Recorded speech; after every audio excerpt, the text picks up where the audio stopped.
ԱՄՆ-ն կառավարում է Եվրամիությանը Իրանի հետ իր միջուկային ծրագրի շուրջ բանակցությունների հարցում։ Այս մասին հայտարարել է միջազգային փորձագետ Մոհամմադ Ռեզա Դեշիրին։ Քաղաքագետի խոսքով Իրանի դեմ ՄԱԿ-ի պատժամիջոցների վերսկսում խնդրած Եվրամիությունն ինքն իրեն վերածեց բանակցությունների երկրորդական մասնակցի, բանակցային գործընթացում գլխավոր դերը տալով ԱՄՆ-ին։ Դեշիրին հավելել է, որ Եվրամիության երկրները փաստորեն Իրանին առաջարկել են ուղղակիորեն բանակցել ԱՄՆ-ի հետ։ Նա նաև ընդգծել է, որ պատժամիջոցների վերականգնումը Թեհրանին ցույց տվեց, որ եվրոպական երկրների հետ բանակցություններն իմաստ չունեն եւ արդյունք չեն տալիս։ Կարելի է եզրակացնել, որ ԱՄՆ-ն կառավարում է Եվրամիությունը, իսկ եվրոպացիները սեփական դիրքորոշում չունեն Իրանի միջուկային ծրագրի վերաբերյալ, նշել է Դեշիրին։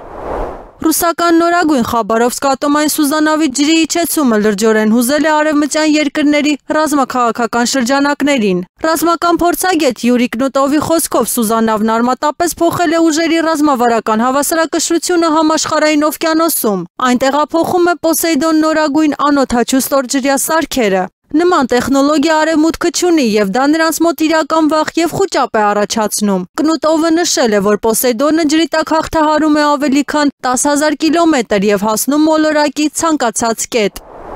Իրանի իշխանությունները հստակ տվյալներ չունեն այն մասին, թե մինչև 60% հարստացված 400 կիլոգրամ ուրանից քանիսն է գոյատևել ԱՄՆ-ի հունիսյան հարվածներից հետո։ Այս մասին հայտարարել է երկրի ԱԳ նախարար Աբբաս Արաղչին։ Մենք նաև տեղեկություն չունենք, թե 400 կիլոգրամից քանիսն է մնացել ամբողջական, իսկ քանիսն է ոչնչացվել, ասել է դիվանագետը։ Արաղչին նշել է, որ ուրանի մեծ մասը մնացել է ավերված շենքերի փլատակների տակ։ Ընդ որում նա նշել է, որ մինչև անհրաժեշտ պայմանների ստեղծումը այն դուրս հանել չի նախատեսվում։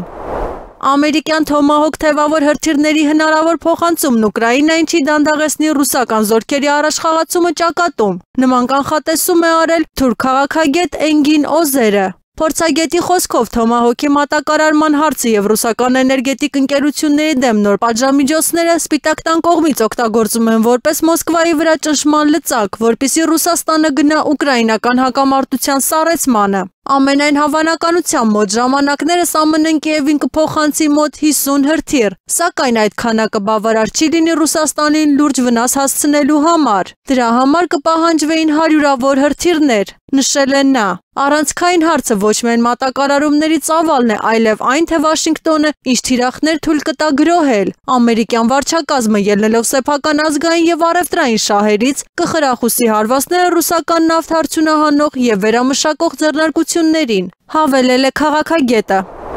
Ռուսաստանն ունի միջուկային զենքի զգալի պաշարներ, իսկ շուտով համադրելի ծավալներ կունենա նաև Չինաստանը։ Միջուկային սպառազինության ոլորտում նման կանխատեսում է արել ԱՄՆ նախագահ Դոնալդ Թրամփը։ Ռուսաստանի Դաշնությունը մեծ քանակի միջուկային զենք ունի եւ Չինաստանը այդ ճանապարհին է, կանխատեսել է ամերիկացի առաջնորդը։ Ավելի վաղ բրիտանական Financial Times թերթը պնդել էր, որ Թրամփի հայտարարությունները միջուկային զենքի փորձարկումների վերսկսման մասին կարող են լինել Չինաստանի եւ Ռուսաստանի վրա ճնշման լծակների որոնում։ Նման որոշումը կդառնա ԱՄՆ նախագահի դիրքորոշման ամբողջական շրջադարձը, ով ավելի վաղ պնդել էր Մոսկվայի եւ Պեկինի հետ ապակայունացման շուրջ բանակցությունների շուրջ։